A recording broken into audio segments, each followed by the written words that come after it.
وہ اگر چاہے تو ہم لمحے بھر بھی سانس نہیں لے سکتے. وہ اس کا تحفہ ہے کہ جو ہم اللہ کی نماز بھی پڑھ رہے ہیں، اللہ کی عبادت بھی کر رہے ہیں، یہ سب خدا کی دی ہوئی توفیقات ہیں. تو خدا جس نے ہمیں پیدا کیا ہے، جس نے ہمیں دنیا میں بھیجا ہے، وہ زیادہ بہتر جانتا ہے کہ کون ہمارا دوست ہے، کون ہمارا دشمن ہے. نیک اور مخلص بندے اس کے وہی ہیں کہ جو اپنے خالق کی، اپنے پروردگار کی، اپنے معبود کی اطاعت کرتے ہیں، اللہ کی فرما برداری کرتے ہیں اور اللہ کی عبادت کرتے ہیں. اللہ نے ہمیں بتایا کہ تمہارا جو سب سے بڑا دشمن ہے انہ لکم عدو مبین، یہ جو شیطان سبحان ہے. اللہ. آپ اس سے پہلے جو جملہ ہے ان اللہ تعبد الشیطان ہے، شیطان کی پرستش نہیں کرنا، شیطان کی عبادت نہیں کرنا. انہ لکم عدو مبین، یہ تمہارا کھلا ہوا واضح دشمن. تو جب اللہ نے صحیح. ہمارے واضح دشمن کو ہمارے سامنے لا کر پیش کر دیا، تو اب یہاں پہ ہمیں اپنے دشمن کی شناخت ہو جائے گی، تب ہم اس کے تمام فریب سے اپنے آپ کو بچا لے جائیں گے. اچھا، شیطان نے خود دعویٰ کیا، شیطان نے خود اعلان کیا. آپ قرآن مجید کی تلاوت کریں، سورہ صاد کی آیت ہے جس میں شیطان خود کہہ رہا ہے کہ قال فبعزتک لاغوینہم اجمعین. شیطان ہو کر کہہ رہا ہے کہ تیری عزت کی قسم ہے معبود، میں سب کو گمراہ کروں گا. وہ کہہ رہا ہے یا اللہ تیری عزت کی قسم ہے کہ میں تیرے تمام بندوں کو گمراہ کروں، الا عبادک منہم المخلصین، مگر وہ لوگ کہ جو جنہیں تو نے خالص بنایا، جو تیرے مخلص بندے ہیں، ان پر میرا بھی زور نہیں چلتا. تو یہ قرآن مجید میں اللہ نے شیطان کو ہمارا سب سے بڑا دشمن قرار دیا ہے. سورہ مجادلہ کی آیت نمبر 16 کا مفہوم میں آپ کے سامنے ترجمہ پیش کر رہا ہوں، جس میں اللہ کہہ رہا ہے کہ آگاہ ہو جاؤ اے میرے بندو، ہوشیار رہو، بے شک شیطان تمہارا کا گروہ بہرحال گھاٹا اٹھانے والا ہے. شیطان اکیلا گھاٹا اٹھانے والا نہیں ہے، بلکہ شیطان کے ساتھ جو لوگ رہتے ہیں، شیطان کا جو لشکر ہے، شیطان کے جو ہم نوا ہیں، شیطان کے جو ساتھ ساتھ رہتے ہیں، یہ سب لوگ گمراہ ہیں، سب لوگ گھاٹا اٹھانے والے. اس کے بعد پھر قرآن مجید کی آیتوں کو آپ دیکھیں، جس میں سورہ اعراف کی آیت نمبر 27 میں اللہ ارشاد فرما رہا ہے کہ اور شیطان جو ہے، ابلیس جو ہے، ان کے اعمال کو یعنی انسانوں کے اعمال کو شیطان بہترین، خوبصورت، حسین بنا دیتا ہے. اسی وجہ سے آپ اور ہم دیکھتے ہیں کہ بعض لوگ کو اپنی عبادت پر، اپنی چیزوں پر بڑا غرور ہوتا ہے. یہ میں نے بنایا ہے، یہ میری تخلیقات ہے، یہ بہترین مجلس میں نے پڑھی ہے. تو اگر یہ جملے نکل رہے ہیں، یعنی ہم اپنے عمل کو اگر بہترین سمجھ رہے ہیں، ہمیں یہ کہنا چاہیے کہ یہ تو خدا کی دی ہوئی توفیقات سے میں انجام دے رہا ہوں. اگر ہم نے کوئی بہت اچھا کام کیا ہے، بہت نیکی کا کام کیا، تو ہم یہ کہیں کہ الحمدللہ یہ خدا کی طرف سے دی گئی نعمتیں ہیں، خدا کی طرف سے دی گئی توفیقات ہے، اس میں میرا کچھ نہیں ہے. اب آپ سلام کریں، امیر المومنین کے جوار میں ہم ہیں، مولا صلی اللہ. کائنات کی عظمت و ولایت کو سلام کریں، صلوات پڑھتے ہوئے اللہم صلی علی محمد وآل محمد وعجل فرج. جب مولا کائنات دشمنوں پر غلبہ پاتے تھے، جب مولا کائنات فتح نصیب ظفریاب ہو کر آتے تھے، جب اسلامی لشکر کو فتح کر کے آتے تھے، اور جس طرح مولا کائنات کے جملے ہیں، جب مولا سے پوچھا جاتا تھا، مولا کہتے تھے اس میں میرا اپنا کوئی زور نہیں ہے، یہ الہی قوتیں، یہ الہی طاقتیں. نفس اللہ کے جملے ہم سنیں کہ علی ابن ابی طالب علی ہو کر فتح خیبر کا واقعہ سنیں. جب مولا کائنات نے خیبر کو فتح کیا تو لوگوں نے کہا یا علی، یہ وہ دروازہ ہے کہ جسے اتنے لوگ، 40 لوگ مل کے کھولتے اور بند کرتے تھے، آپ نے فقط انگلی پہ اٹھا لیا. مولا کائنات نے الحمدللہ کا اور کہا کہ یہ تو الہی قوت ہے، الہی طاقت ہے، یہ رحمان کی طاقت. تو ہم کبھی اپنے اعمال کو بہتر اور خوبصورت نہ سمجھے. سورہ اعراف کی 27 نشان کی آیت میں اللہ ارشاد فرما رہا ہے کہ اور شیطان تمہارے اعمال کو تمہارے لیے بہترین اور حسین بنا دیتا ہے. اے واہ. اولاد آدم، خبردار شیطان تمہیں بھی نہ بہکا دے. یہ سورہ نحل کی آیت ہے جو میں آپ کے سامنے پڑھا ہوں. اے اولاد آدم، اپنے آپ کو محفوظ رکھو اس کے حملے سے، ایسا نہ ہو کہ وہ تمہیں بھی بہکا دے. وہ تمہارے اعمال کو حسین بنا کر، جمیل بنا کر پیش کرتا ہے. اس کے بعد قرآن مجید میں اللہ نے کہا کہ دیکھو شیطان کو تم نہیں دیکھ سکتے ہو، لیکن شیطان اور شیطان کا قبیلہ تمہارے اوپر ہر وقت نظر کیے ہوئے، وہ ہر وقت تمہیں دیکھ رہا ہے. اپنے آپ کو اس سے پروٹیکٹ کرو. ہم اپنے آپ کو ساری چیزوں، ٹھنڈک کا موسم ہے، جیکٹ سے ہم اپنے آپ کو ٹھنڈ سے محفوظ کر لیتے ہیں. ہم جسے اپنا شیطان سمجھتے ہیں اپنے بھائیوں کو آج اپنا دشمن سمجھ رہے ہیں، لیکن شیطان جو کھلا ہوا دشمن ہے اس سے پروٹیکٹ کرنے کے لیے، اس سے محفوظ، اس سے اپنے آپ کو حفاظت میں رکھنے کے لیے ہم کیا انجام دے رہے ہیں۔ اس کے بعد قرآن مجید میں اللہ ارشاد فرما رہا ہے، سورہ اعراف کی آیت ہے کہ جس میں اللہ کہہ رہا ہے کہ شیطان ہر وقت تمہارے پیچھے لگا ہوا ہے، تم اس سے غافل ہو، لیکن وہ تم سے غافل نہیں ہے، وہ ہر وقت تمہارے پیچھے لگا ہوا ہے۔ تم اگر کہیں کسی عبادت گاہ کی طرف جا رہے ہو تب بھی وہ تمہارے ساتھ ہے، تم اگر عبادت خانے میں ہو تب بھی تمہارے ساتھ پیچھے پیچھے ہے، تمہیں روک رہا ہے، تمہاری عبادت میں خلوص کو سلب کر رہا ہے، چھین رہا ہے تاکہ تمہاری عبادت اخلاص کے ساتھ خدا کی بارگاہ میں نہ پہنچ۔ تو اپنے آپ کو اس کے حملے سے بچاؤ۔ اس کے بعد سورہ فرقان میں اللہ ارشاد فرما رہا ہے، اور شیطان تو انسان کو رسوا کرنے والا ہے ہی، شیطان ہی تمہیں رسوا کر دے گا، لہذا اپنے آپ کو شیطان کی جال سے، شیطان کی زنجیر سے آزاد کرو۔ اس کے بعد آپ دیکھیں کہ قرآن مجید میں اللہ نے کہا کہ تمہارا بدترین ساتھی کون ہے؟ جس کا شیطان ساتھی اور دوست ہو جائے وہ بدترین دوست اور بدترین ساتھی۔ تو قرآن مجید میں اللہ کے فرمان کے مطابق ہمارا سب سے بڑا دشمن ابلیس اور شیطان ہے، اور یہ شیطان کے بہکانے کے کتنے سبحان اللہ، طریقے ہیں انشاءاللہ میں آگے آپ کی خدمت میں پیش کروں گا۔ بالکل صحیح، بالکل صحیح۔ حدیث معصومین میں ہمیں اس دشمن سے کس طرح سے آگاہ کیا گیا؟ اگر ہم حدیث کی طرف دیکھیں، قرآن کی جو گفتگو ہے، جو کلام ہے، اس کا اپنا ایک مزاج ہے، اس کی اپنی ادویات ہے، اسی طرح سے کلام معصومین علیہ السلام کی اپنی ادویات ہیں اور اپنا ایک مزاج ہے۔ تو اس کا جو مزاج ہے ہم چاہیں گے کہ اس سے ہمارے مومنین آشنا ہو سکیں کہ کلام معصومین علیہ السلام، حدیث معصومین میں ہمیں اس دشمن کو کس طرح سے پہچاننا ہے، کس طرح سے ہمیں تعارف کرایا گیا ہے۔ میں جو حدیث آپ کے سامنے پیش کرنے جا رہا ہوں، یقیناً اگر اس حدیث کے مفہوم کو ہم سمجھ لیں تو ہم خوفزدہ ہو جائیں گے۔ آپ اور ہم آج رحمت العالمین کے جشن ولادت منانے میں مصروف ہیں۔ پیغمبر اسلام حضرت محمد مصطفیٰ صلی اللہ علیہ وآلہ وسلم کا ہم قصیدہ پڑھ رہے ہیں، ان کی نعت پڑھ رہے ہیں۔ ذرا سا حدیث پیغمبر کو ہم ملاحظہ کریں کہ پیغمبر اسلام نے اپنی حدیثوں کے ذریعے ہماری کیا رہنمائی کی ہے۔ پیغمبر اسلام کی ایک حدیث ہے جس میں آپ فرماتے ہیں، ان الشیطان، بے شک شیطان جو ہے، ذیب الانسان، شیطان انسان کے لیے بھوکا بھیڑیا ہے۔ اللہ اکبر۔ ایک بھیڑیا کیا کرتا ہے؟ چیر پھاڑ کے کھا جاتا ہے۔ رسول اسلام نے عجب سی تعبیر دی، ذیب الانسان، شیطان ایک بھوکا بھیڑیا ہے انسانوں کے لیے، لہذا اس کے حملے سے اپنے آپ کو بچاؤ ورنہ وہ تمہیں کھا کے ختم کر دے گا، وہ تمہیں کہیں کا اللہ، نہیں رکھے گا۔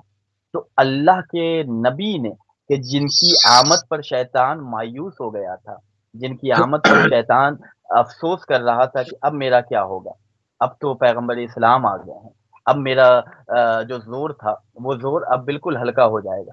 تو اس شیطان کے لیے پیغمبر اسلام نے کہا کہ یہ وہ بھوکا بیڑیا ہے کہ جو تمہیں ختم کر دے گا، ہلاک کر دے گا۔ تو پیغمبر اسلام کی اگر ہم نعت پڑھ رہے ہیں تو تعلیمات پیغمبر سے اپنے آپ کو اتنا ہم مضبوط بنا لے کہ ہمیں کوئی بھی شیطان یا شیطان کا لشکر گمراہ نہ کر سکے۔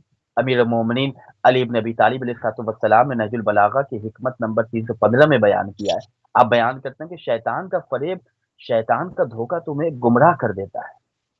شیطان ایسی ایسی سازشیں کرتا ہے کہ تم گمراہ ہو جاتے ہو، اور انسان کو وہ لالچ میں ڈال دیتا ہے۔ لالچ کی کئی قسمیں ہیں، ہم اس لالچ کو پہچانیں کہ جو شیطان کا جال ہے، شیطان کی زنجیر ہے، شیطان کس انداز میں ہمیں پریشان کرتا ہے، اس کو ہم امیر المومنین کے کلام سے سمجھیں، اہل بیت علیہ السلام کی تعلیمات کے مطابق حدیثوں کی کتابیں پڑھیں، علماء سے ہم گزارش کریں کہ ہم اخلاقیات محمد و آل محمد علیہ السلام کو بیان کریں تاکہ ہمیں پتہ چلے کہ ہم جن شخصیتوں کے کردار کا کلمہ پڑھتے ہیں ان کے کردار کی تعلیمات کو اگر اپنی زندگی کا زیور بنا لے تو پھر ہمیں نہ شیطان خرید سکتا ہے نہ شیطان کا لشکر خرید سکتا ہے۔ پھر رسول خدا نے بیان کیا، آپ دیکھیں رسول خدا حضرت محمد مصطفیٰ صلی اللہ علیہ وآلہ وسلم کی حدیث میں جو شیطان کا تعارف کرایا گیا، رسول فرماتے ہیں کہ شیطان، اب اس کو علماء نے جو تفسیر کی ہے کہ شیطان کی جو قسمیں ہیں، شیطان ہماری نفسانی خواہشات کے ذریعے ہماری شہوتوں کو بھڑکاتا ہے،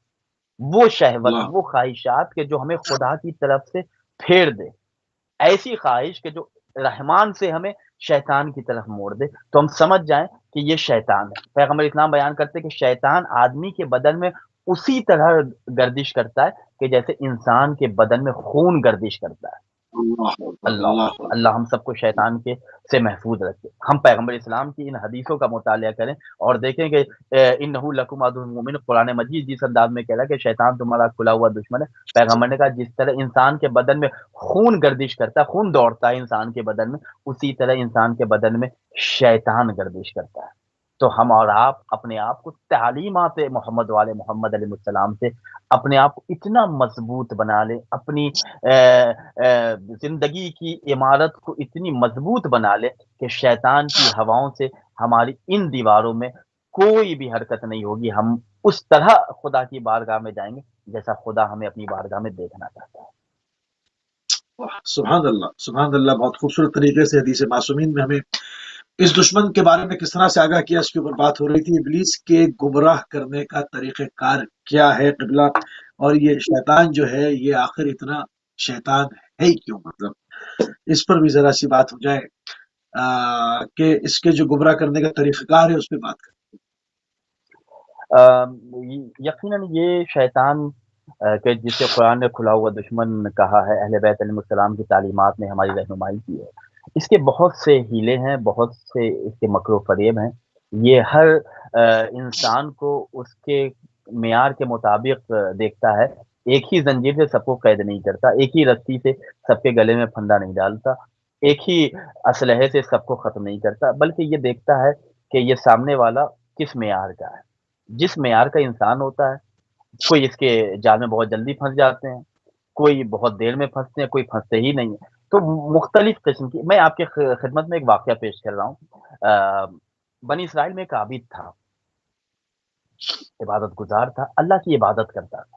ہم جب بھی خدا کی عبادت کرے، خدا کی بندگی کرے، غرور نہ کرے کبھی اس سے، بلکہ ہم اللہ سے توفیق مانگے، یا اللہ تیرا کرم ہوگا تب ہم تیرا سجدہ کر سکیں گے، تیری توفیق اگر ہماری نصیب میں ہو تب ہم تیرا سجدہ کر سکیں، ہم جو نیکی کر رہے ہیں یہ تیری طرف سے دی گئی توفیقات کا صدقہ ہے۔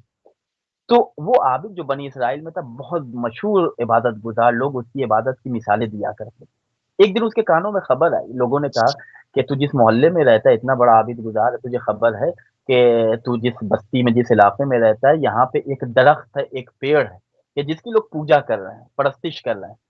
اسے بڑا غصہ آیا کہ اللہ کے رہتے ہوئے، اللہ وہ کہ جو کائنات کا خالق ہے، اس کے رہتے ہوئے لوگ ایک درخت کی، ایک ٹری کی، ایک پیڑ کی پوجا کر رہے ہیں۔ بڑا اس سے غصہ آیا، اس نے کلہاڑی اٹھائی اور یہ عہد کیا کہ آج جا کے درخت کو ہم کاٹ دیں گے۔ گھر سے نکلا، شیطان انسانی شکل اختیار کر کے اس کے سامنے آیا اور آنے کے بعد کہتا کہاں جا رہے ہو؟ اس نے کہا کہ فلاں جگہ پہ ایک درخت ہے کہ جس کے بارے میں نے سنا کہ لوگ اس کی پوجا، اس کی پرستش کر رہے ہیں، یہ کیسے میں گوارا کر لوں کہ اللہ کے رہتے ہوئے لوگ ایک درخت کی پوجا کریں؟ اس نے کہا کہ تمہیں اس سے کیا سروکار ہے؟ دیکھیں شیطان کیسے بہکا رہا ہے، کیسے وسوسے ڈالتا ہے۔ ایک واقعہ ہے لیکن اس کے مفاہیم ہمارے ناظرین مختلف طرح سے اپنی زندگی میں جو واقعات ان کے ہوتے ہیں وہ خود محسوس کرے کہ کیا ہماری زندگی میں ایسا نہیں آتا؟ ہم کوئی نیک کام کرتے ہیں تو کیسے کیسے وسوسے آتے ہیں۔ اس شیطان نے جو انسانی شکل میں، اس نے کہا کہ یہ کام تمہارے ذمہ تو نہیں ہے، تم اللہ کے ایک بندے ہو، اللہ کی عبادت کرو، نماز پڑھو، رو اللہ کا سجدہ کرو۔ اگر اللہ کو اس درخت کو کٹوانا ہوتا تو اللہ کے اتنے فرشتے ہیں، اللہ کے اتنے نبی ہیں، اللہ کسی کو بھیج دیتا، تو اللہ کو تو کوئی سروکار نہیں۔ آج ہمارے معاشرے میں بھی کوئی برائی ہوتی ہے تو کبھی ہمارا وجود، ارے ہمارے رہتے ہوئے ہمارے معاشرے میں یہ برائی ہے، ہم امام زمان علیہ الصلوۃ والسلام کے ماننے والے ہیں، محمد علیہ محمد کے ماننے والے، تو ہم اس کو روکے۔ بعض لوگ کہتے ہیں آپ سے کیا کام ہے، فلاں کر رہا ہے، آپ اپنے گھر میں نماز پڑھ رہے ہیں، نماز شب کے پابند ہیں، آپ کو اس سے کیا سلوک؟ آپ دیکھیں مفہوم۔ اس نے کہا کہ اگر اللہ کو اس درخت سے کوئی نقصان ہوتا تو اللہ کسی نبی کو بھیج دیتا، آپ صحیح، عبادت کریں۔ یہ کہتے ہیں کہ نہیں، میں اس درخت کو میں آج کاٹ کے آؤں گا۔ بہت انہوں نے اصرار کیا، وہ بھی اصرار کر رہا کہ نہیں آج آپ اسے نہیں کاٹیں، یہاں تک کہ ہاتھا پائی ہوئی، دونوں میں ہاتھا پائی ہوتے ہوتے یہ جو عابد گزار بندہ تھا، انہوں نے اس انسان کو کہ جو شیطان تھا انسانی شکل میں آیا تھا، اسے زمین پہ پٹک دیا اور اس کی گردن میں ہاتھ رکھا اور عنقریب اب گلا دبانے ہی والا یہ عابد تھا کہ اس نے کہا کہ مجھے معاف کر دیں، آپ مجھے مارنا چاہ رہے ہیں مار لیں، لیکن میں ایک آپ کو آپشن دے رہا ہوں، ایک آپ کے سامنے میں ایک بات رکھنا چاہ رہا ہوں، اگر یہ بات آپ کو اچھی لگے تو آپ مجھے چھوڑ دیجیے گا، اگر بات اچھی نہیں لگے تو آپ کو اختیار ہے۔ اس عابد نے کہا بتاؤ کیا کہنا چاہتے ہو؟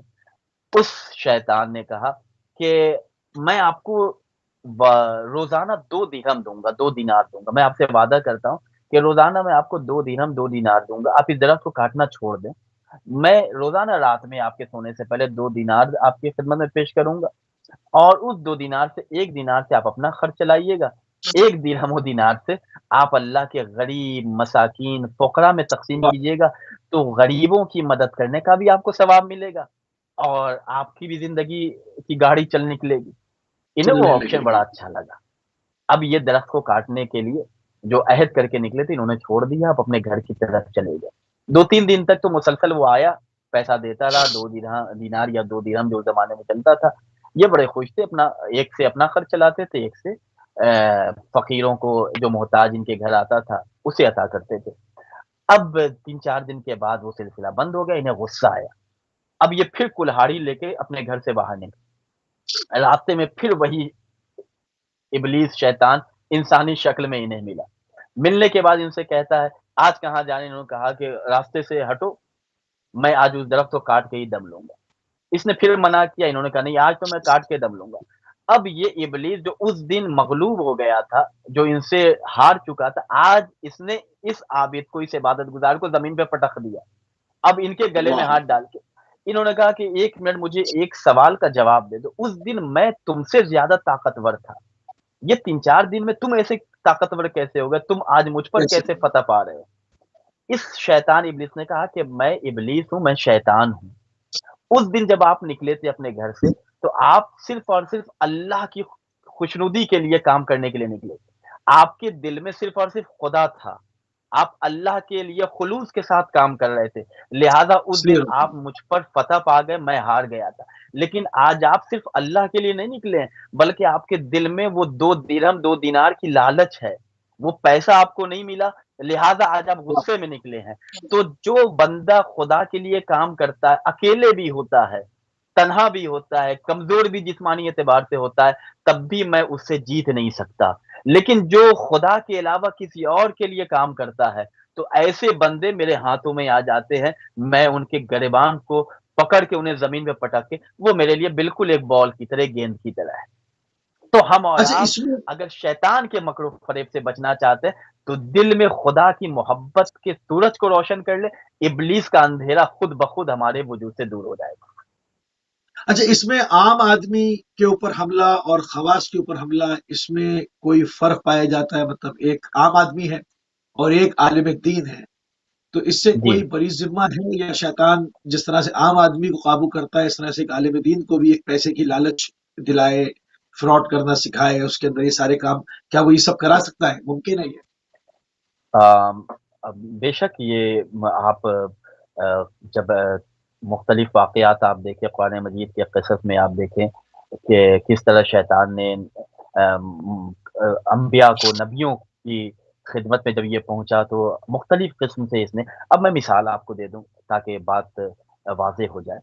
عام لوگ، ایک عام انسان ہے کہ جسے بس اتنا معلوم ہے کہ نماز واجب ہمیں پڑھنا چاہیے، صبح کی 2 رکعت ہے، ظہر اثر کی 4 4 رکعت ہے، مغرب عشاء کی 7 رکعت، 3 رکعت مغرب کی، 4 رکعت عشاء کی، وہ نماز پڑھ رہا ہے، شیطان اسے گمراہ کر دیتا ہے، صبح کی نماز اس کی قضا ہو جا رہی ہے، آرام کر رہا ہے، وہ 3 بجے 4 بجے تک وہ مصروف رہا، نماز کا جو وقت ہے، اذان کا جو وقت ہے، اس سے آدھا گھنٹہ پہلے وہ سو گیا، شیطان نے اس سے بہکا دیا، اسے آرام کا عادی بنا دیا۔ ایک وہ کہ جو علم کے اس منزل پر ہے، وہ کہ جسے معلوم ہے کہ دین کی تعلیمات کیا ہے، جسے معلوم ہے کہ شیطان کس طرح مکر و فریب کے ساتھ ہمیں اپنے جال میں پھنساتا ہے، اب اس کا طریقہ الگ ہو گیا۔ اب خود شیطان نے ایک واقعہ ہے کہ اس شیطان خود کہتا ہے کہ میں ہر آدمی کو الگ الگ طریقے سے اپنے جال میں پھنسا۔ شیخ مرتضیٰ انصاری رحمۃ اللہ علیہ کا ایک واقعہ، میں اس کا مفہوم آپ کی خدمت میں پیش کر رہا ہوں۔ شیخ مرتضیٰ انصاری رحمۃ اللہ علیہ کے سامنے جب یہ ان کو اپنی زنجیر میں قید کرنے کے لیے آ رہا تھا، مثلا ان کے پاس ایک خمس کا مال رکھا ہوا تھا، انہیں ضرورت پڑ گئی کہ میں خرچ کر لوں، لیکن وہ ان کے پاس امانت کے طور پہ وہ رقم تھی۔ اب ان کے دل میں شیطان وسوسہ ڈال رہا ہے کہ بھائی تمہارا یہ مال ہے، تمہارے پاس یہ امانت ہے، تم ابھی اس سے خرچ کر لو، اور بعد کل میں رکھ واپس دینا کر اس میں، دیں گے. ہاں صحیح بعد بات میں اس میں تم رکھ دینا۔ لیکن ان کا جو علم تھا، ان کا جو تقویٰ تھا، وہ تقویٰ انہیں اس کی زنجیر سے آزاد کر رہا تھا، شیطان کے مکر و فریب سے آزاد کر رہا تھا۔ شیخ مرتضیٰ انصاری رحمۃ اللہ علیہ یہ سوچ رہے تھے کہ اگر میں ابھی یہ امانت جو میرے پاس ہے، اگر میں ابھی خرچ کر دوں اور قبل اس کے کہ امانت کو میں واپس دوں، اس سے پہلے میری موت آ جائے۔ وہ بار بار اس مال کی طرف بڑھ رہے تھے، ہاتھ بڑھا رہے تھے، لیکن پھر ان کا تقویٰ انہیں اس مال سے دور کر رہا تھا۔ وہ سوچ رہے تھے اگر میں اسے خرچ کر دوں اور میں اس امانت کو واپس کرنے سے پہلے میری موت آ جائے، تو پھر میں اللہ کیا کیا حساب دوں گا۔ تو شیطان نے کہا کہ مجھے ایک عالم کو بہکانے میں بہت دقت آتی ہے، ایک عام انسان کو میں کسی انداز میں بہکا دیتا ہوں، لیکن جن کے پاس علم ہوتا ہے، جن کے پاس تقوی کی بلندی ہوتی ہے، ان کو بہکانے میں مجھے دقت اور پریشانی ہوتی ہے۔ تو ہم اور آپ جتنا اپنے آپ کو علم کے مدارج پہ لے کر جائیں گے، جتنا ہم کمال کی منزل پر جائیں گے، اسی طرح ہم اپنے آپ کو شیطان سے پروٹیکٹ کرنے کے لیے اینی ٹائم اپنے آپ کو اچھا ساودھان ایک رکھیں، ایک عام ہوشیار رکھیں۔ آدمی کے ایک عام آدمی کے بہکنے پر کتنا خطرناک ہے، اور ایک عالم دین اگر بہک جائے تو کتنا خطرناک ہے، کتنا نقصان دہ ہو سکتا ہے قوم و ملت کے لیے. یقیناً جب ایک عالم دین وہ ہوتا ہے کہ جو قوم کا رہنما ہوتا ہے، جو قوم کو گائیڈ کرتا ہے، جس طرح ایک فیملی میں ایک پیرنٹ، ماں باپ ہوتے ہیں، ان کے چند بچے ہوتے ہیں، گارجین، فادر، والد، جو گھر کا خرچ چلاتا ہے، جو گھر کے تمام اخراجات اٹھاتا ہے، بچوں کی تربیت کرتا ہے۔ اگر باپ ہی خراب ہو تو پھر وہ گھر کیسے آباد ہوگا؟ باپ ہی بے دین ہو، صحیح. باپ گھر پہ آ رہا ہے، شراب کی بوتل لے کے آ رہا، پی رہا ہے، بچے بچپنے سے دیکھ رہے ہیں کہ یہ تو تہذیب زندگی ہے، یہی ہماری زندگی گزارنے کا مین سلیقہ اور طریقہ ہے۔ تو جس طرح ایک باپ اگر بے دین ہوگا اور بچے بچپنے سے اپنے باپ کو دیکھ رہے ہیں، تو اسی نہج میں بچہ اپنی زندگی گزارے گا۔ لیکن ایک بچہ، ایک فیملی میں ایک ایسا منظر بھی ہے، ایک ایسا اسکرین بھی نظر آ رہا ہے کہ جہاں پہ ماں باپ دونوں دیندار ہیں، جہاں پہ ماں باپ دونوں خدا کی وحدانیت کا کلمہ پڑھتے ہیں، نماز کا وقت ہوا، کوئی بھی کام ہے، ماں گھر میں ہے، فوراً ٹیلی ویژن کو آف کیا، خود مصلے پہ چلی گئی، بچے بھی دیکھ رہے ہیں کہ ہاں میری ماں پابند صوم و صلات ہے۔ تو اسی طرح اگر قوم کا جو رہنما ہے، اگر جو گائیڈ کرنے والا ہے، اگر وہ اپنے راستے سے ہٹ جائے، اگر وہ صراط مستقیم سے اپنے آپ کو غافل کر لے، تو پھر اس کے بہکنے میں اور اس کے عذاب میں، آپ دیکھ لیں اہل بیت علیہ السلام کی حدیث کا مطالعہ کریں کہ جس میں بتایا گیا ہے کہ اگر ایک عالم گناہ کرتا ہے، ایک جاہل اگر گناہ کرتا ہے، اس کے عذاب میں اور ایک عالم کے عذاب میں کافی فرق ہے۔ کبھی ہو سکتا ہے کہ اللہ جاہل کو معاف کر دے، اسے نہیں معلوم تھا، لیکن ایک عالم جو جان بوجھ کر کوئی گناہ کر رہا ہے تو اسے معاشرہ بھی نہیں بخشتا ہے۔ اگر کسی مسافر کو کہا جائے بھیا اس راستے سے نہ جاؤ، آگے کنواں ہے، وہ بات ہی نہیں مان رہا ہے، وہ گیا اسی راستے سے اور جا کے اس کنویں کی گہرائی میں گر گیا۔ اب لوگ نہ اس کی مدد کریں گے بلکہ لوگ اس پہ لعنت کریں گے، لوگ اس کو برا بھلا کہیں گے، میں نے پہلے ہی سے سمجھایا تھا کہ اس راستے پر نہ جاؤ، اس لیے کہ اس سامنے کھائی ہے، کنواں ہے، تم گر جاؤ گے۔ لیکن وہ شخص کے جو نہیں جانتا تھا، وہ غلطی سے اس راستے پہ چلا گیا، وہ غلطی سے گر گیا، تو 10 لوگ اس کی مدد کریں گے، اسے باہر نکالیں گے۔ تو یہ دو مثال جو ہے آپ منطبق کر لیں ہمارے معاشرے پر۔ اگر ایک جاننے والا کوئی غلط کام کر رہا ہے، نہ جاننے والا اگر کوئی غلط کام کر رہا ہے، تو جاننے والا زیادہ رسپانسیبل، زیادہ ذمہ دار ہے کہ وہ اپنے آپ کو بچائے، ورنہ پھر خدا کے یہاں مسئول ہوگا، خدا کے یہاں جواب دینا پڑے گا۔ خدا ہم سب کو دین پر عمل کرنے کی، دین سیکھنے کی، سمجھنے کی اور اس پر عمل کرنے کی توفیق کرامت فرمائے۔ اچھا ایسے آدمی کی پہچان کیسے ہوگی، مطلب کہ کون قابو میں آ چکا ہے اور کون قابو میں نہیں آیا یا اس کے راستے کے اوپر چل رہا ہے، مطلب ایک ہوتا ہے نا، ایک صاحب تقوی ہوتا ہے انسان تو نظر آ جاتا ہے، کیا اس میں کس طرح سے تمیز کی جا سکتی ہے؟ دیکھیے اللہ تبارک و تعالی نے ہمیں ایسے رہنما عطا کیے ہیں، ہماری جان قربان و 14 معصومین علیہ السلام پر، کہ جن کی تعلیمات میں کوئی بھی چیز ایسی نہیں ہے کہ جو ہمیں زندگی کے کسی بھی شعبے سے، کسی بھی ڈپارٹمنٹ سے تشنا رکھ دے اور ہمارے سوال کا جواب نہ دے۔ اہل بیت علیہ السلام نے قدم قدم پر، اہل بیت علیہ السلام نے لمحہ لمحہ ہماری رہنمائی کی ہے۔ ہمیں وہ علامتیں بتائی ہیں، ہمیں وہ نشانیاں بتائی ہیں کہ جس سے ہر انسان سمجھ جاتا ہے کہ کون مخلص دین ہے، کون خلوص دین سے دین کی خدمت کر رہا ہے، کون وہ ہے کہ جو جان بوجھ کر، بہت سے آج معاشرے میں ایسے لوگ آ گئے ہیں کہ جو دین کا لباس پہن کر، بہت سے ایسے لوگ ہمارے معاشرے میں آ گئے ہیں کہ جو علماء کو بدنام کرنے کے لیے، یہ دشمنوں کی سازشیں بھی ہیں کہ علماء سے قوم کو الگ کر دو، علماء سے قوم کو دور کر دو، اہل علم سے قوم کو دور کر دو، اور اس کے لیے نئی نئی پلاننگ کی جا رہی ہے، نئی نئی سازشیں کی جا رہی ہیں۔ پہچاننے کا طریقہ کیا؟ پہچاننے کا بہترین طریقہ یہ ہے کہ ہم بچپنے سے اپنے گھر میں دین کو اس قدر اہمیت دیں، امپورٹنس دیں، کہ جس طرح ہم اپنے ڈالر کو اہمیت دیتے ہیں، اپنے بینک بیلنس کو اہمیت دیتے ہیں، اپنے بنگلے کو اہمیت دیتے ہیں، اپنی تمام جائیداد کو اہمیت دیتے ہیں۔ اگر ہم بچپنے سے گھر میں دین کو اہمیت دیں گے، اگر ہم دعائے کمیل پڑھیں اور دعائے کمیل میں دعائے کمیل کا ترجمہ جس زبان کو ہم جانتے ہیں تو ہمیں سمجھ میں آئے گا امیر المومنین علی بن ابی طالب علیہ الصلوۃ والسلام نے کس انداز میں اللہ سے دعا کرنے کا ہمیں طریقہ دیا۔ صحیح۔ اللہم اغفر لی الذنوب التي تغیر النعم۔ آغا بھائی اس جملے کا مفہوم سمجھے، اللہ اچھا نے علی ابن ابی طالب علیہ الصلوۃ والسلام کے ذریعے ہماری رہنمائی کی ہے۔ مولا کائنات کہتے ہیں اللہم اغفر لی الذنوب التي تغیر النعم، اے میرے اللہ میرے ان گناہوں کو بخش دے جو تیری نعمتوں کو بدل دیتے ہیں۔ اللہم اغفر لی الذنوب التي تحبس الدعاء، میرے اللہ ان گناہوں کو بخش دے جو گناہ ہماری دعاؤں کو تجھ تک پہنچنے ہی نہیں دیتے۔ اللہم اغفر بالکل لی صحیح۔ الذنوب التي تقطع الرجا، میرے اللہ میرے ان گناہوں کو بخش دے جو ہمارے وہ گناہ جو تیری امیدوں سے ہمیں محروم کر دیتے، ہم بالکل تجھ سے نا اچھا، یہ امید ہو شیطان جاتے کے ہیں۔ تو یہ دوست نشانیاں کون ہیں۔ ہے؟ شیطان کے جی دوست کون ہیں؟ اصحاب الشیاطین کون ہیں جن کو شیطان بھی آ، اپنا دوست سمجھتا ہے اور یہ شیطان کو بڑی محبت کرتے ہیں، اس سے کون لوگ ہیں؟ یہ بڑا عجیب سوال ہے، شیطان کے دوست کون ہیں؟ ہاں، آج ہم اور آپ دیکھیں کہ دوست اسے کہتے ہیں کہ جو ہمیشہ اپنے دوست کے ذریعے، ایک اردو کا محاورہ ہے کہ صحبت کا اثر ہوتا ہے، اسی لیے کہا گیا کہ اچھوں کے ساتھ رہو تو اچھائی سیکھو گے، بروں کے ساتھ رہو تو برائی سیکھو گے، بروں کی صحبت کا اثر بھی برو ہمیں برا بنا دیتا ہے۔ تو اب شیطان خود کتنا بڑا خطرناک ہے، کتنا خطرناک ڈینجر ہے ہمارے لیے، اب اس کا دوست جو ہوگا وہ بھی کتنا خطرناک، کتنا ڈینجر ہوگا۔ میں آپ کی خدمت میں ایک واقعہ پیش کرنا چاہتا ہوں جس میں بتایا، خود شیطان نے بتایا ہے کہ کون میرا دوست ہے۔ شیطان بیان کرتا ہے کہ جو شخص بھی آپ، یہ جو واقعہ میں آپ کی خدمت میں پیش کر رہا ہوں، یہ بڑی عجیب روایت ہے کہ جس میں بیان کیا گیا ہے کہ ہمیں کس طرح اپنے آپ کو شیطان کے شر سے محفوظ رکھنا چاہیے۔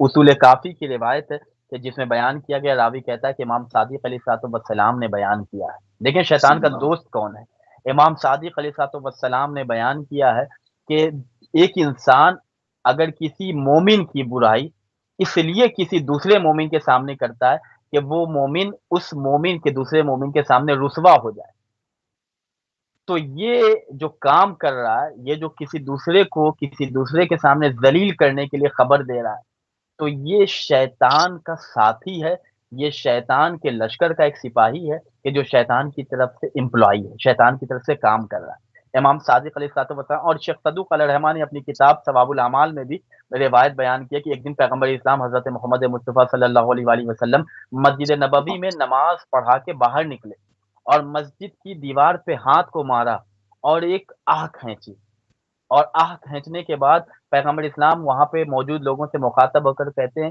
کہ اگر کوئی شخص کسی دوسرے ایک شخص کسی دوسرے مومن کے بارے میں کسی دوسرے کو خبر اس حوالے سے دے، یہ سوچ کر دے کہ یہ اس کے سامنے ذلیل اور رسوا ہو جائے، معاشرے میں اس کی عزت ختم ہو جائے، تو جان لو کہ اللہ اسے اپنی ولایت سے نکال کر شیطان کی ولایت میں ڈال دیتا ہے۔ اگر کوئی کسی کی عیب جوئی کرتا ہے، کسی کی برائی کرتا ہے، کسی کے بارے میں برا بھلا کہتا ہے، تو پیغمبر اسلام نے کہا اللہ اسے اپنی ولایت سے نکال کر ابلیس کی ولایت میں شامل کر دیتا ہے، ڈال دیتا ہے۔ اس کے بعد پیغمبر اسلام نے کہا کہ اگر کوئی کسی مومن کی عیب جوئی میں لگا رہتا ہے، کسی مومن کی برائی میں ٹوہ میں لگا رہتا ہے وہ کیا کر رہا ہے، تاکہ ہم آغا بھائی کو خبر دیں کہ فلاں شخص جس کو آپ بہت محترم سمجھتے وہ تو ویسا تھا۔ تو اگر کوئی شخص یہ کام کر رہا ہے تو پیغمبر اسلام نے کہا کہ اگر کوئی کسی مومن کی برائی اور عیب جوئی میں لگا رہتا ہے تو اللہ اس کے اس عیب کو ظاہر کر دے گا کہ جو اس نے اکیلے تنہائی میں کیا تھا۔ تو اللہ ہمیں اللہ اکبر۔ ایسے کاموں سے محفوظ رکھے کہ جو ہمیں شیطان کا دوست اور ساتھی بنا دے۔ تو جو شخص بھی عیب جوئی کرتا ہے، کسی مومن کی برائی کرتا ہے، مومن کے بارے میں ایسی خبر دے کہ وہ ذلیل ہو جائے معاشرے میں، تو پھر وہ ابلیس کا دوست ہے، ابلیس کا ساتھی ہے۔ ہم معاشرے میں نیکی کو پھیلائیں، تعلیمات محمد والے محمد علیہ السلام کا پرچار کریں، تعلیمات محمد والے محمد کی تبلیغ کریں، یہی بہترین سرمایہ زندگی کا بھی ہے اور آخرت کا بھی ہے۔ سبحان اللہ قبلہ، سبحان اللہ، بہت ہی خوبصورت طریقے سے کہ شیطان کے دوست کون ہیں، اصحاب الشیاطین کون ہے، اور یقیناً شیطان بھی ان کو دوست رکھتا ہے جو اس کی صراط پر، اس کے راستے پر چلتے ہیں، اور اس کے جس کو کہا جائے کہ اس کی ڈگڈگی کے اوپر ناچتے ہیں۔ شیطان کا درد کیا ہے، کن لوگوں سے شیطان خائف ہے یا اپنے سینے میں تنگی محسوس کرتا ہے، درد محسوس کرتا ہے، وجہ؟ اصول کافی کی روایت ہے، حضرت باب الحوائج امام موسیٰ کاظم علیہ الصلوۃ والسلام بیان کرتے ہیں کہ شیطان کو درد کب ہوتا ہے۔ اس حوالے سے میں یہ واقعات کی خدمت میں یہ روایت پیش کر رہا ہوں۔ امام موسیٰ کاظم علیہ السلام بیان کرتے ہیں کہ جب ایک مومن، ایک میرا چاہنے والا، ایک میری ولایت رکھنے والا، ایک بندے مومن جب کسی دوسرے بندے مومن سے ملاقات کرتا ہے، تو جب ایک مومن دوسرے بندے مومن سے ملاقات کرتا ہے تو وہ خوبصورت وقت ہوتا ہے کہ جب ایک مومن کو دوسرے مومن سے شیطان ملاقات کرتے ہوئے دیکھتا ہے، بغلگیر ہوتے ہوئے، مصافحہ کرتے ہوئے، ہماری تعلیمات، ہماری محبت کو ایک دوسرے کے درمیان شیئر کرتے ہوئے، ہماری حدیثوں، ہمارے فضائل کو ایک دوسرے کے درمیان بیان کرتے ہوئے جب شیطان دیکھتا ہے تو اس وقت شیطان کو بہت شدید درد ہوتا ہے، اور اس درد سے وہ اتنا کراہتا ہے کہ وہ کوشش کرتا ہے کہ مومن کو آپس میں ملاقات نہ کرے۔ آج ہم اور آپ اس ملاقات کو اپنی زندگی میں محسوس کریں۔ جب ہم کسی بندے مومن سے ملے تو اللہ کا شکر ادا کریں۔ جب ہم سینٹر میں جاتے ہیں، جب ہم حسینیہ میں جاتے ہیں، مسجد میں نماز پڑھنے جاتے ہیں، آپ دیکھیں جماعت کا جو مفہوم ہے، ایک اجتماعی عبادت کا جو مفہوم ہے وہ آج بالکل فوت ہو گیا ہے۔ اجتماعی عبادت سے زیادہ خلوص تنہائی کی عبادت میں ہوتی ہے، لیکن اللہ نے کہا ہے کہ جماعت سے جو عبادت ہوتی ہے اس کا ثواب بہت زیادہ ہے، بجائے کہ ہم جو فرادہ نماز پڑھتے ہیں یا فرادہ عبادت کرتے ہیں۔ لیکن اس کے باوجود اللہ نے اجتماعی عبادت کے لیے ہمیں زیادہ زور دیا ہے اور کہا کہ جماعت کے ساتھ عبادت کیا تھا۔ آج ہم اور آپ اپنے گھر سے سینٹر جاتے، میں نے ایسے لوگوں کو بھی دیکھا ہے کہ جو ایک ایک شہر میں ایک ایک جگہ پہ رہتے ہیں اور ایک سینٹر میں جاتے جاتے 5 5 10 10 سال ہو جاتے ہیں۔ وہ جاتے ہیں، نماز پڑھتے ہیں اور چلے آتے ہیں، یعنی ان کی نہ کسی سے ملاقات ہوتی ہے، نہ کسی سے گفتگو کرتے ہیں، نہ سلام، نہ احوال پرسی، جبکہ مفہوم یہ تھا عبادت سے، اجتماعی عبادت کا اور ایک جگہ اکٹھا کرنے کا کہ مومن آپس میں ایک دوسرے سے مخلوط ہوں، ایک دوسرے کے احوال پرسی کریں، ایک دوسرے کے بارے میں خبر ہو، انہیں پتا ہو کہ اس محلے میں کتنا مولا کا چاہنے والا ہے، امام حسین علیہ الصلوۃ والسلام کے کتنے عزادار یہاں پہ رہتے ہیں۔ تو اگر ایک مومن دوسرے مومن سے ملاقات کر رہا ہے، اور اہل بیت، اچھا ملاقات کرنے کے بعد فقط ملاقات نہیں ہے، بلکہ امام موسیٰ کاظم علیہ الصلوۃ والسلام نے اور دیگر اہل بیت علیہ السلام کی فرد نعم معصومین علیہ السلام نے اپنی تعلیمات حدیثوں کے ذریعے رہنمائی کی ہے کہ فقط ملاقات کافی نہیں ہے، بلکہ ملنے کے بعد یہ نہیں کہ دو آپس میں ملے تو تیسرے کی برائی کرنے لگے۔ یہاں پہ بھی سلیبس ہمیں دیا گیا کہ جب دو مومن آپس میں ملے تو اس وقت ملنے کے بعد ہمارے فضائل کو بیان کریں، ہماری تعلیمات کا تذکرہ کریں۔ امام علی رضا علیہ الصلوۃ والسلام کی حدیث بھی ہے کہ من امر احیا، جو ہمارے امر کو زندہ کرتا ہے، امام رضا علیہ السلام بیان کرتے ہیں وہ میرا مددگار، میرا ناصر ہے، خدا کی رحمت ہو اس پر۔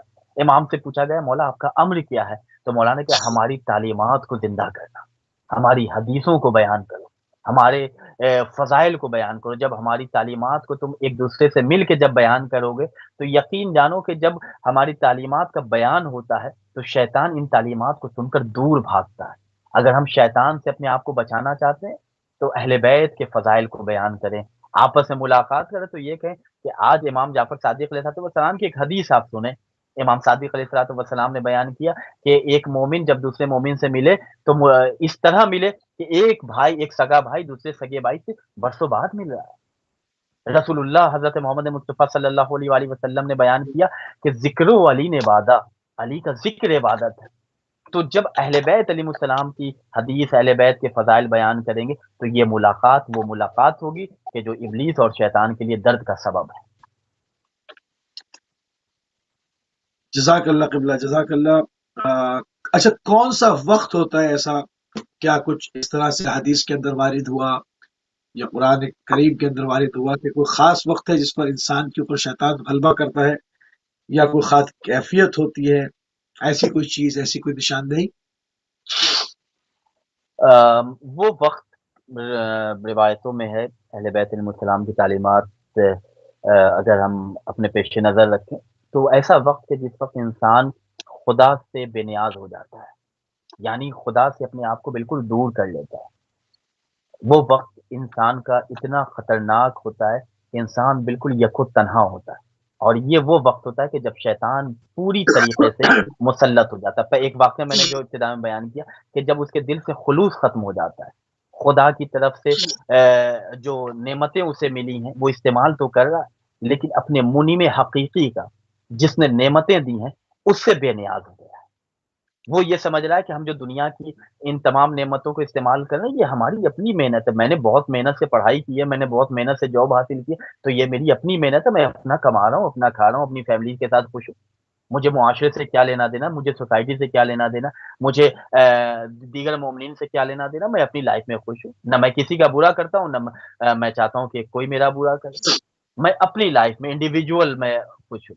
تو جب انسان خدا سے بے نیاز ہو جائے، جب محمد وآل محمد علیہ السلام کی تعلیمات سے بے نیاز ہو جائے، تو یہ وہ خطرناک وقت ہوتا ہے کہ جب شیطان پوری طریقے سے ہمارے اوپر مسلط ہو جاتا ہے۔ تسل ایک واقعہ میں آپ کی خدمت پیش کروں، ایک وہ وقت ہوتا ہے کہ جب انسان خود پسند ہو جائے، یعنی ہم اپنے کام کو سب سے بہتر کام سمجھے، اپنے آپ کو سب سے سپیریئر سمجھے، باقی میرے سامنے جو بھی ہے سب حقیر ہے، ہم اپنے اعمال کو سب سے بہتر اعمال سمجھیں اور اپنے گناہ کو حقیر سمجھنے لگے۔ ہم نے گناہ کیا ہے، ارے یہ تو جھوٹ میں نے کہا ہے، چھوٹا موٹا گناہ ہے، یہ اللہ معاف کر دے۔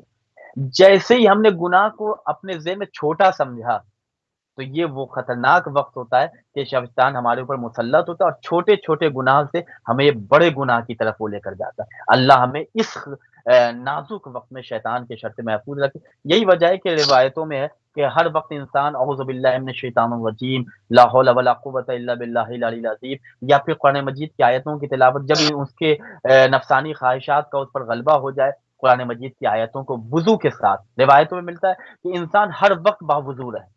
اگر جو شخص چاہتا ہے کہ شیطان کے شر سے محفوظ ہے تو کوشش کرے کہ ہر وقت وہ باوضو رہے۔ جب انسان باوضو رہتا ہے تو اللہ کے انوار میں رہتا ہے، اللہ کی حفاظت میں رہتا ہے۔ شیطان ایسے لوگوں کے قریب نہیں جاتا ہے کہ جو باوضو رہے۔ اچھا، جو صلوات کثرت سے پڑھیں۔ بعض لوگ یہ شکایت کرتے ہیں جس طرح سے ان کے ساتھ کچھ جادو وغیرہ کے حساب کتاب پیش آتے ہیں، اس طرح کی چیزیں، کیا وہ محضر خدا سے نکل چکے ہوتے ہیں جو حملہ ہوتا ہے، یا خدا کے محضر میں رہتے ہوئے بھی حملہ ہو سکتا ہے؟ کیونکہ شیطان کو بھی تو اجازت ہے کہ وہ اپنی جتنا وہ گمراہ کر سکتا ہے وہ کرے، کیونکہ اس کا بھی ایک دن حساب ہونا ہے، اور انسان کو بھی دشمن کا ادراک کروا دیا گیا۔ تو اس کو تھوڑا سا کلیئر کریں گے۔ بعض لوگ کہتے ہیں کہ جی محضر خدا میں نہیں تھے اس لیے حملہ ہو گیا، حقیقت کیا ہے؟ میں نے ابتدا میں ایک آیت پڑھی کہ جس میں خود شیطان کا یہ جملہ نقل کیا گیا کہ وہ کہہ رہا ہے کہ یا اللہ میں تیرے سارے بندوں کو گمراہ کروں گا، تیری عزت کی قسم، اللہ کی عزت کی قسم کھا کے کہہ رہا ہے کہ میں تیرے سارے بندے کو گمراہ کروں گا، لیکن الا عبادک منہم المخلصین، مگر وہ لوگ کہ جو تیرے مخلص بندے ہیں، جو تیری عبادت خلوص کے ساتھ کرتے ہیں، میں ان کو گمراہ نہیں کر سکتا، اس لیے کہ وہ تیرے مخلص اور سچے بندے ہیں۔ تو ہم عبادت کر رہے ہیں، میں نے کہا نا وہ عابد عبادت گزار تھا، اللہ کی عبادت، اتنی عبادت کرتا تھا کہ اس کی عبادت اس علاقے میں، اس شہر بستی میں مشہور تھی، لوگ اس کی عبادت کی مثالیں دیا کرتے تھے، لیکن اس کو عبادت کا شعور نہیں تھا، مفہوم عبادت سے غافل تھا، 2 درہم میں اس کا ایمان ڈگمگانے لگا۔ تو ہم اپنی عبادت پر اپنا امتحان ہم خود لینا چاہیں، تو اب اس انداز میں لے سکتے ہیں، خود ہم اپنے آپ کو خود جانچیں، ہم خود پرکھیں کہ ہم کتنے اللہ والے ہیں یا ہمارے اندر ابلیسیت ہے، اس کے لیے بہترین نسخہ میں آپ کی خدمت میں پیش کرا. ہم یہ دیکھیں تنہائی میں جب ہم اللہ کی عبادت کر رہے ہیں تو ہم یہ دیکھیں کہ ہم جو اللہ کی عبادت کر رہے ہیں تو میرے ذہن میں اس کا جو اجر ہے اس عبادت کا، یہ صرف اور صرف خدا کے لیے ہے. یعنی ہم اللہ سے امیدوار ہیں کہ اللہ ہمیں اس عبادت کا اجر دے گا، یا پھر ہم یہ دیکھ رہے ہیں کہ آج جو ہم نے سینٹر میں ڈونیشن دیا ہے، آج جو ہم نے مسجد بنائی ہے، یا آج ہم جو ماہ مبارک رمضان میں فوڈ پیکٹ تقسیم کر رہے ہیں، تو ہمارے ذہن میں اگر یہ آ رہا ہے کہ ہم فیس بک پیج پہ تصویر کھینچ کے ہم اسے اپلوڈ کر دیں تاکہ دنیا دیکھے کہ ہم اللہ والے ہیں، ہم خدا کے لیے اتنا خرچ کرتے ہیں، تو جب ایسے خیالات آنے لگے تو ہم سمجھ جائیں کہ اس وقت ہم خالص نہیں ہیں. اس مثلاً میں یہ پروگرام کر رہا ہوں اور یہ پروگرام میں اس نیت سے کر رہا ہوں کہ میرا خدا مجھ سے راضی ہو اور وہ میری توفیقات میں اضافہ کرے، میرے گناہوں کو اللہ بخش دے. اہل بیت علیہ السلام کی تعلیمات کو نشر کرنا گناہوں کا کفارہ ہے. اگر یہ میرے ذہن میں ہے تو یقیناً میں اس عبادت میں، یہ میرے لیے عبادت ہے کہ میں قرآن اور اہل بیت کی تعلیمات کو عام کر رہا ہوں. تو یہ خلوص اگر ہے کہ ہم صرف خدا سے، یا امام زمانہ میرے وقت کے امام ہے، امام سے میں امیدوار ہوں کہ امام آپ میری مدد کیے، میں آپ سے اجر چاہتا ہوں، تو میں بالکل اپنے صراط مستقیم پر ثابت قدم ہوں. لیکن میں یہ سوچوں کہ میں یہ جو پروگرام کر رہا ہوں اہل بیت ٹی وی یو کے سے، اور اس پروگرام کو دیکھ کر میرا نام زیادہ پھیلنے لگے، لوگ مجھے سمجھنے لگے کہ بہت ٹیلی ویژن پہ آتے ہیں اور لوگ میری طرف آئیں اور عزت میری کرنے لگے. تو جب ہم غیر اللہ سے کی طرف دل لگانے لگے، لو لگانے لگے، تو پھر ہم سمجھ جائیں کہ ہم ابلیس کی زنجیر سے آزاد نہیں ہیں. ابلیس کی زنجیر سے اگر آزاد ہونا ہے تو ہمیں کربلا والوں کی جو سنت ہے، کربلا والوں کا جو راستہ ہے، اس راستے پر سفر کرنا ہوگا، اس راستے کا مسافر بننا ہوگا کہ چاہے لشکر ہمیں ذبح کر دے، یزید کا لشکر ہمیں تباہ کر دے، ہم تو خدا کے راستے میں نکل چکے ہیں. نہ بھوک ہمیں خرید سکتی ہے، نہ پیاس ہمیں گمراہ کر سکتی ہے. ہم تو اللہ والے ہیں، اللہ کے بندے ہیں. اور امام حسین کا وہ جملہ، یا اللہ اس نے کیا کھویا جس نے تجھے پا لیا، اس نے کیا پایا جس نے تجھے کھو دیا. تو سرکار ابا عبداللہ کے مزادار ہیں، آخر ہم امام حسین کے ماتمدار ہیں. ہمیں اللہ کے لیے خلوص کے ساتھ کام کرنا چاہیے. آخری 3 منٹ ہمارے پاس کہ کون سے 5 لوگوں کو شیطان بہکا نہیں سکتا. قبلہ اس پہ روشنی ڈال دیں. آخری 3 منٹ. یقیناً بہت سے ایسے افراد ہیں کہ جن پر شیطان کا بھی زور نہیں چلتا. اس حوالے سے بہت سے واقعات تاریخ میں گزرے. میں مختصراً آپ کی خدمت میں عرض کر دوں کہ ایک وہ گروہ ہے، وہ لوگ ہیں کہ جس پر شیطان کا زور نہیں چلتا، شیطان بہکا نہیں سکتا. خالص لوگ، خلوص کے ساتھ خدا کا کام کرنے والے لوگ، خلوص کے ساتھ اللہ کی عبادت کرنے والے لوگ، ذاکر خدا، وہ لوگ کہ جو اللہ کا کثرت سے ذکر کرتے ہیں. اعوذ باللہ من الشیطان الرجیم، لا حول ولا قوت الا باللہ العلی العظیم. وہ لوگ کہ جو خدا کا ذکر کثرت سے کرتے ہیں، وہ ایسے لوگ ہیں جنہیں شیطان بہکا نہیں سکتا. خلوص کے ساتھ ایک خالص لوگ، ایک ذاکر لوگ، ایک عادل، وہ لوگ کہ جو اپنی زندگی میں عدالت برتتے ہیں، کہیں بھی وہ نا انصافی سے کام نہیں لیتے، اپنی زندگی میں ہمیشہ عدالت سے کام لیتے ہیں. یہ وہ گروہ ہے کہ جنہیں شیطان بہکا نہیں سکتا، اس لیے کہ عدالت منصف پسند ہیں وہ لوگ. ایک وہ گروہ ہے کہ جو ہر حال میں اللہ کا شکر ادا کرنے والے لوگ ہیں. مصیبت آئی، ان اللہ مع الصابرین. کتنی بڑی مصیبت ہے، اتنی بڑی مصیبت نہیں ہے کہ جتنا اللہ ہمیں اجر دینے والا ہے. امام حسین صاحب السلام کا جملہ سنیں، یا اللہ حسین کے لیے ساری مصیبتیں آسان ہیں اس لیے کہ تو دیکھ رہا ہے. تو چوتھا گروہ وہ ہے کہ جو صابر ہے، اللہ کی ہر مشیت پر، اللہ کے ہر حکم پر صبر کرتے ہیں اس لیے کہ انہیں خدا سے اجر چاہیے. یہ دنیا 60 70 80 سال کی ہے، اس کے بعد تو ہم فیہا خالدون، آخرت کا زمانہ ہوگا، ہم محشر کے میدان میں جائیں گے، اللہ ہمیں عطا کرے گی.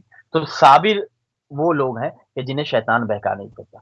پانچواں وہ گروہ ہے کہ جن سے راضی، اللہ کی رضا میں راضی ہونے والے لوگ. یہ وہ گروہ ہے کہ جنہیں شیطان بہکا نہیں سکتا.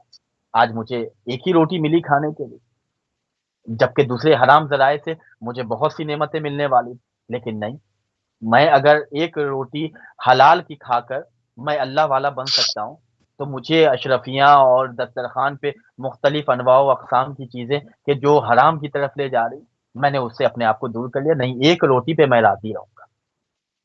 ہم اپنی زندگی میں قناعت کر لیں، اگر قناعت کا سلسلہ ہماری زندگی میں آ جائے تو ہم اللہ کے ہر فیصلے پر راضی رہیں۔ ہاں، والد محترم جناب اسد رضوی صاحب کا ایک شعر ہے، ہم نے تو کر لی قناعت ایک قطرے پر رسد، اہل ثروت تو سمندر لے کے بھی پیاسے رہے۔ تو اگر صحیح اللہ کی رضا میں ہم راضی ہو جائیں گے تو ہمارے لیے ایک قطرہ ہی کافی ہے۔ ایک باسی روٹی کھا کر ہم ولی اللہ کا کلمہ پڑھ کے امام زمانہ کو لبیک یا امام زمان کہہ دیں تو یہی ہماری زندگی کی کامیابی ہے۔ تو 5 وہ لوگ ہیں جنہیں شیطان نہیں بہکا سکتا: عابد، عادل، ذاکر، خالص، صابر اور راضی۔ خدا کے ہر فیصلے میں راضی رہنے والے لوگ خدا کی بارگاہ میں یہی دعا کرتے ہیں۔ آج منگل کی نائٹ ہے، منگل کی شب ہے، اور امیر المومنین علی بن ابی طالب علیہ السلام کے حرم میں ابھی دعائے توسل ہو رہی تھی۔ ابھی پروگرام کے بعد ہم بھی وہاں جائیں گے اور آپ سب کی طرف سے نائب زیارت رہیں گے۔ آئیں مل جل کے امیر المومنین کے واسطے سے اللہ کی بارگاہ میں دعا کریں: اللہم انی اسألک بحق محمد وعلی وفاطمہ والحسن والحسین وصاحب الزمان ادرکنی ولا تہلکنی۔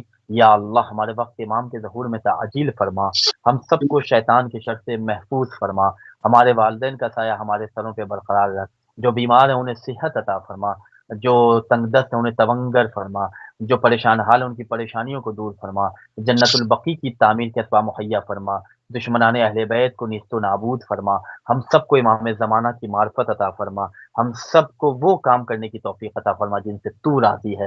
یا اللہ تجھے تیری رحمت کا واسطہ، تیری عظمت و جلالت کا واسطہ ہمارے وقت کے امام زمانہ علیہ السلام کے ظہور میں تعجیل فرما، ہم سب کو امام کی خدمت نصرت کرنے کی توفیق کرامت فرما۔ وہ تمام لوگ کہ جو دینی تعلیمات کو نشر کرنے میں کوشاں، یا اللہ ان سب کو ہر میدان میں کامیاب و ظفریاب فرما۔ کوئی غم نہ دے ہمیں سوائے غم امام حسین علیہ السلام۔ جزاکم اللہ۔ محمد اللہ صلی اللہ محمد